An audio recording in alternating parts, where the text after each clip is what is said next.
Graça para o ano novo, 1 Coríntios 15, 10, Paulo escreveu o seguinte: mas pela graça de Deus sou o que sou, e a sua graça para comigo não foi inútil, antes trabalhei mais do que todos eles, todavia não eu, mas a graça de Deus que vive em mim. Ano novo é um momento de reflexão e de fazer novos planos, ou de confirmar planos antigos. São metas e objetivos que planejamos, e não há nada de errado com isso. A Bíblia nos ensina a fazermos planos de curto, médio e longo prazo.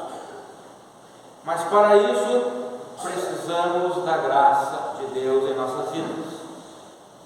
Pois foi somente por sua graça que chegamos ao final de mais um ano, e somente pela sua graça que somos o que somos.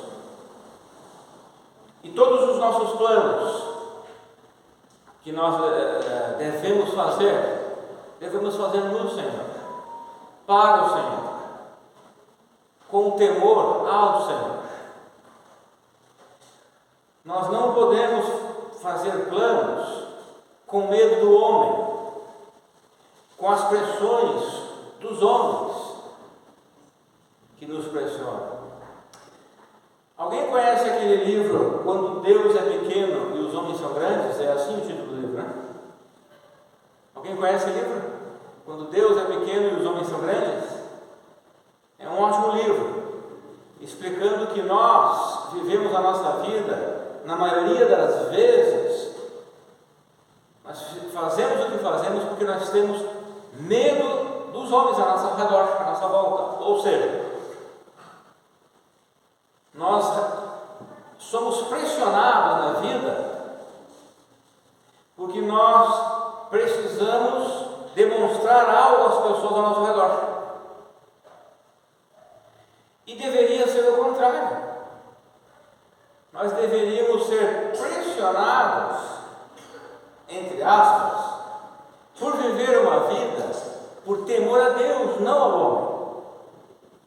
Não querer apresentar algo ao homem ao nosso redor, mas ao Senhor Deus. Porque quando nós vivemos assim, o fardo de Deus ele é leve e fácil de ser carregado.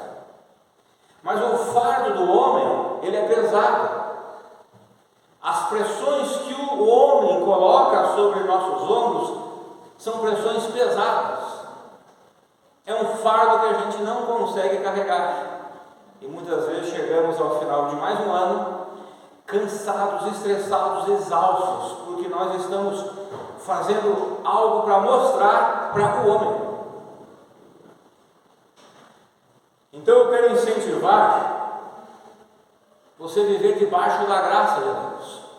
Como Paulo fala, eu quero repetir aqui, mas pela graça de Deus sou o que sou. Ou seja, Paulo estava falando sobre o ministério que Deus tinha dado a ele.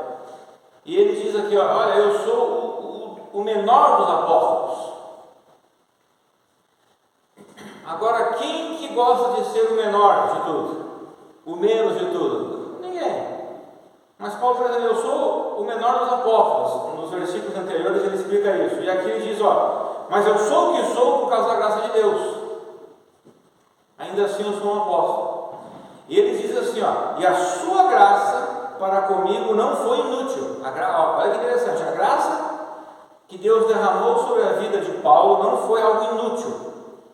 Antes, eu trabalhei mais do que todos eles. Então Paulo diz assim, eu sou o menor dos apóstolos e sou o que sou pela graça de Deus. E a graça de Deus sobre a minha vida não foi em vão. Ela me ajudou, mesmo ser o menor dos apóstolos, a trabalhar mais do que todos eles. Todavia, não eu, mas a graça de Deus que vive em mim. Então ele termina dizendo, na verdade não eu, mas a graça de Deus que vive em mim. Então, não há nada de errado em fazer planos. A Bíblia ensina a fazermos planos para nossas vidas. Mas para isso nós precisamos da graça de Deus em nossas vidas. Só foi a graça de Deus que chegamos a mais um ano, o final de mais um ano, foi pela graça de Deus. E é somente pela graça de Deus que somos o que somos. E nós necessitamos da graça de Deus para 2024. John Piper falou da graça da seguinte forma, abre aspas: a graça não é apenas a disposição de Deus de nos fazer bem quando não o merecemos, mas também é um poder real de Deus que age e faz coisas boas acontecerem em nós e para nós. Fecha aspas. Tiago nos advertiu para não fazermos planos sem a graça de Deus. Tiago 4, de 13 a 17 diz assim: agora prestai atenção, vocês que aclamais o seguinte: hoje ou amanhã iremos a tal cidade, lá nos estabeleceremos por um ano, negociaremos e obteremos grande lucro. Contudo, vós não tendes o poder de saber o que acontecerá no dia de amanhã, que é a vossa vida. Sois simplesmente como a neblina que aparece por algum tempo e logo se dissipa. Em vez disso, deveis afirmar o seguinte: se o Senhor quiser, viveremos e faremos isso ou aquilo. Entretanto, estáis agora vos orgulhando das vossas capacidades, e toda vanglória como essa é maligna. Refleti sobre isso, pois quem sabe que deve fazer o bem e não o faz, comete o pecado. Então o Tiago está dizendo: olha, vocês que estão dizendo, nós vamos se mudar daqui, nós vamos para outro lugar, e vamos fazer isso, aquilo, se estabelecer lá, e vamos ter uma empresa, vamos montar um negócio, e vamos, como diz o homem do campo, vamos enricá-la. Ele diz assim: isso é orgulho. Ao invés de vocês falarem dessa forma, vocês deveriam falar assim: se o Senhor Deus quiser, se for da vontade dele, nós viveremos e nós faremos isso, aquilo, e nós mudaremos e nós montaremos algo, e Deus prosperará nossas vidas, se Ele quiser.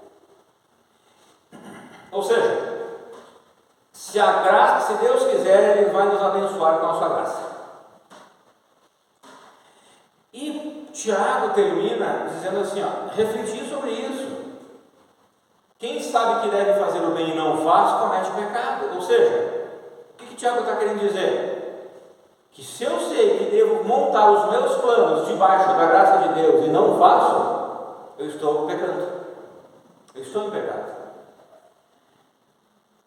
Então, todos os planos que você tem para 2024, coloque debaixo da graça de Deus. Sujeite ao Senhor. Tiago termina o texto com essa admoestação. E conforme o nosso versículo de 1 Coríntios 15, 10, Paulo reconhece que dentre os apóstolos ele era o menor. Ele confessa que era o que era pela graça de Deus, ou seja, mesmo sendo o menor dos apóstolos, isso era por causa da graça de Deus sobre a vida dele. Mesmo eu sendo o menor, ainda assim é por causa da graça de Deus, porque se não fosse a graça de Deus, nem o menor dos apóstolos eu seria. Então este é o mesmo pensamento que nós devemos ter. Eu sou o que sou por causa da graça de Deus, porque se não fosse a graça de Deus, nem o que eu sou eu seria. Paulo não está sendo orgulhoso aqui quando ele revela que trabalhou muito mais do que todos os demais apóstolos, mesmo sendo o menor deles. Ele não está dizendo assim: olha, viu, eu sou o menor de todos, mas eu trabalhei mais do que todos. Ele não está sendo orgulhoso. Por que ele não está sendo orgulhoso? Porque Paulo reconhece que todo o seu trabalho, toda a sua produtividade, também foi por causa da graça de Deus sobre a vida dele. Ele reconhece no final. É interessante observar que ele diz que a graça de Deus sobre sua vida não foi algo inútil, mas ele deu muito fruto. A graça de Deus foi o combustível, foi a motivação de Paulo continuar produzindo frutos para Deus. A graça de Deus foi a ação de Deus em Paulo para fazer Paulo trabalhar duro. Filipenses 2, 12 a 13 diz assim: sendo assim, meus amados, como sempre obedecestes, não somente na minha presença, porém muito mais agora na minha ausência, colocai em prática a vossa salvação, com reverência e temor a Deus, pois é Deus quem produz em vós tanto querer como realizar, de acordo com a sua boa vontade. Na King James atualizada diz: colocai em prática a vossa salvação. Na Ara, de repente você está com a Ara aí, que é a revista atualizada, diz da seguinte forma: desenvolvei a vossa salvação. Quando se lê na Ara, alguns interpretam que deve se esforçar para receber a salvação, desenvolver a salvação, né? Está lá escrito. Mas isto é uma tremenda de uma heresia, não é assim que a Bíblia ensina. Somos totalmente depravados e somente Deus, num ato de misericórdia e de graça, é que pode nos oferecer a salvação e efetivamente nos salvar. É só Deus que pode nos alcançar. Esse desenvolver a salvação, ou como está ali na King James, colocar em prática a vossa salvação. É isso que a palavra desenvolver lá no grego quer dizer. Eu já sou salvo. Desenvolver a salvação é viver a vida de salvo, é colocar em prática a vida de salvo. Mas depois de salvo, eu como crente devo viver minha vida de salvo, produzindo muitos frutos. E eu só consigo fazer isso por causa da graça de Deus sobre minha vida. A graça de Deus é o adubo na minha vida espiritual para que eu consiga produzir muitos e bons frutos todo ano. Por isso nós precisamos ainda mais da graça de Deus para 2024, para produzirmos mais e mais, para crescermos mais e mais, para amadurecermos mais e mais. Talvez você não tenha amadurecido muito esse ano, crescido muito, produzido nada ou quase nada em 2023. Então é uma boa oportunidade começar um ano novo com uma meta, com um plano de ser mais produtivo, de crescer mais espiritualmente. Hoje pela manhã, no estudo da escola dominical, nós vimos sobre que há a possibilidade de medir o crescimento espiritual, a santidade nossa. Graça é o poder de Deus para realizar boas coisas em nós e para nós. Então nós precisamos considerar a brevidade e a fragilidade das nossas vidas. Também nós precisamos levar o Senhor em conta em todos os nossos planos. A nossa vida é como a neblina, como falou Tiago. Alguns chegam a 75 anos e, se Deus der mais anos. Outros não passam dos 20, dos 15 anos, outros dos 40, dos 30. Nós não soubemos, nós não temos a bola de cristal. Quantas pessoas nesta noite irão partir desse mundo e sem Cristo? De todas as idades. Então nós devemos colocar nossos planos debaixo da graça de Deus. Pimentel escreveu o seguinte, abre aspas: o problema é que, mergulhado nesse clima esperançoso, está disfarçada a enganadora fala motivacional da serpente do Éden.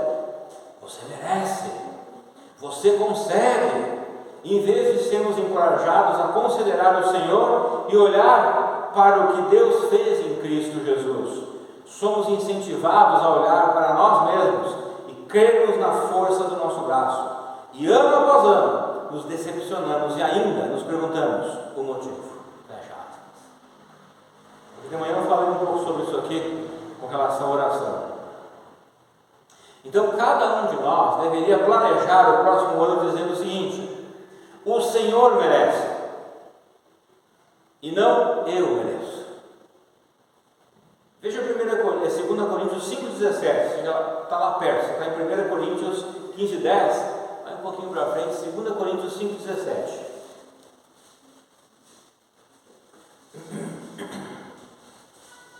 Portanto, se alguém está em Cristo, é nova criação. As coisas antigas já passaram, eis que tudo se fez novo. E eu lhe faço uma pergunta: você já está em Cristo? Você já é salvo? Você já se arrependeu de ser um pecador perdido? Já colocou a fé em Deus e vive para Cristo? Se sim, você é nova criatura, você é uma nova criação. E ele coloca: as coisas antigas já passaram, eis que tudo se fez novo. E o crente, ele vive com os olhos para frente. O crente, ele vive para o futuro. O crente, ele vive o hoje, pensando na volta do Senhor e no reino milenar. Nós planejamos o 2024, podemos planejar o 2024 mas os nossos maiores planos devem ser para quando eu viver no reino milenar com meu Senhor. Eu tenho preparado a minha vida para se encontrar com meu Senhor? Muitas famílias aqui, muitos pais aqui, você tem preparado os seus filhos para se encontrar com o Senhor? Você tem preparado os seus filhos para servir ao Senhor na igreja local, ou até como um missionário, um pastor? Ou você só tem se preparado o seu filho só para viver este mundo, o tempo deste mundo, que é limitado? Esse verso que nós acabamos de ler mostra que aquele que está em Cristo não só tem uma novidade de vida, mas também vive em novidade de vida. O problema está quando um crente procura viver essa nova vida como uma nova criatura, essa novidade de vida pelas suas próprias forças. Precisamos viver essa nova vida em Cristo debaixo da força de Deus, debaixo da graça de Deus, debaixo do poder de Deus e não do nosso. Em Cristo nós somos uma nova criação. 2 Coríntios 5,17, já lemos. Em Cristo nós somos uma nova humanidade. Colossenses 3,10. E vos revestistes do novo homem, que se renova para o pleno conhecimento segundo a imagem daquele que o criou. Em Cristo nascemos de novo e do Espírito. João 3,3. Jesus respondeu-lhe, declarando: em verdade, te asseguro, que se alguém não nascer de novo, não pode ver o reino de Deus. E nós nascemos de novo, então nós podemos ver o reino de Deus. Em Cristo nós temos uma nova vida, Romanos 6,4. Portanto, fomos sepultados com Ele na morte por meio do batismo, com o propósito de que, assim como Cristo foi ressuscitado dos mortos mediante a glória do Pai, também nós vivamos uma nova vida. E em Cristo temos um novo mandamento para seguir. João 13,34. Um novo mandamento vos dou, que vos ameis uns aos outros, assim como eu vos amei, que dessa mesma maneira tenhais amor uns para com os outros. Então em Cristo nós fomos totalmente restaurados. Em Cristo nós temos tudo de novo e de bom. Em Cristo, somente em Cristo. Fora dele, não. Também temos mais algo. Deus está dando a cada um de nós outra chance, outra oportunidade. Você passando hoje em vida, depois da meia-noite, Deus está lhe deixando viver mais um tempo nessa terra. Essa oportunidade que Deus está lhe dando é a de viver nesse mundo mais um ano. Como será o ano de 2024 em sua vida? Tudo o que nós precisávamos para viver uma nova vida, Deus já nos deu. Então nós precisamos nos perguntar: como vou viver a nova vida que Deus me deu no próximo ano? Porque Ele me deu tudo o que eu preciso para viver a nova vida. Então como que eu vou viver a nova vida em 2024? Se as suas definições e planos para o próximo ano estão considerando o Senhor, Deus derramará a sua graça sobre sua vida para você viver de forma que honre e glorifique o seu nome. Isso não quer dizer que você não terá lutas, dificuldades e provações. Não. Elas virão, e virão pelo Senhor, pela permissão dEle, porque Ele quer trabalhar na sua vida. Durante este ano, eu aconselhei muitos irmãos, conversei com muitos e continuo aconselhando muitos, e tenho visto, notado claramente a mão de Deus trabalhando na vida de todos, através de todas as dificuldades que cada um vem enfrentando.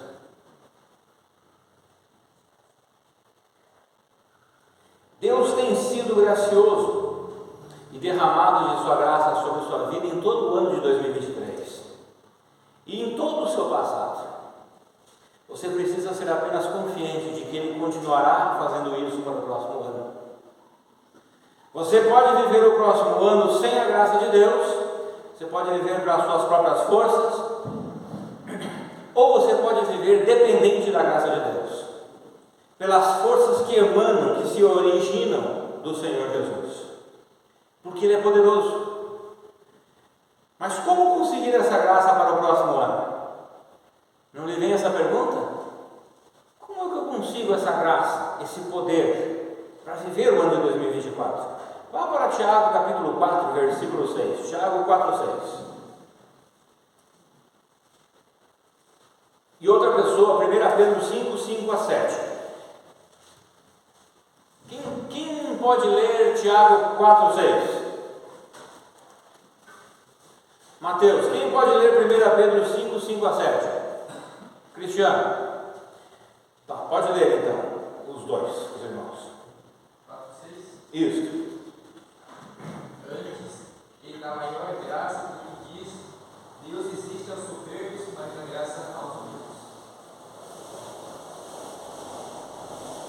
Logo, igualmente aos jovens, sede submissos, aos que são mais velhos, outros sim, lutar de uns com os outros, cingir-vos de humildade, que Deus resiste ao soberbo, contudo, aos humildes concede a sua graça.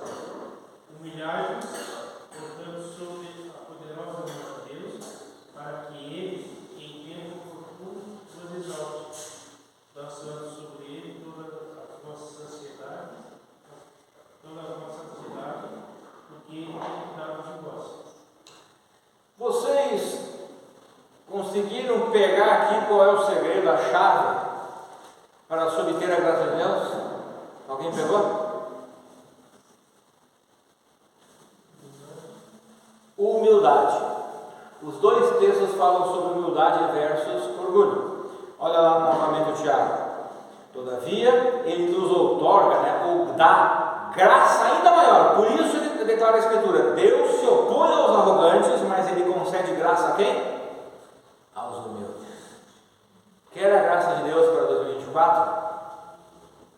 Se sujeitar ao Senhor Deus. Você precisa ser humilde, porque Deus concede de sua graça ou de seu poder aos humildes. Então você precisa se sujeitar, se humilhar debaixo da poderosa mão de Deus. 1 Pedro 5, de 5 a 7. Ele diz assim no versículo 6: Sendo assim, humilhai-vos sob a poderosa mão de Deus, para que Ele vos exalte no tempo certo, lançando sobre Ele toda a vossa ansiedade, porque Ele tem cuidado de vós. Então ele diz: olha, se humilhe debaixo de Deus, Ele vai dar paz a vocês. Ele vai dar paz, porque Ele sempre tem cuidado de vocês. Então, assim, irmãos, eu hoje vim de branco. Minha esposa está de branco, alguns estão de branco. Tá? Mas branco não atrai nada.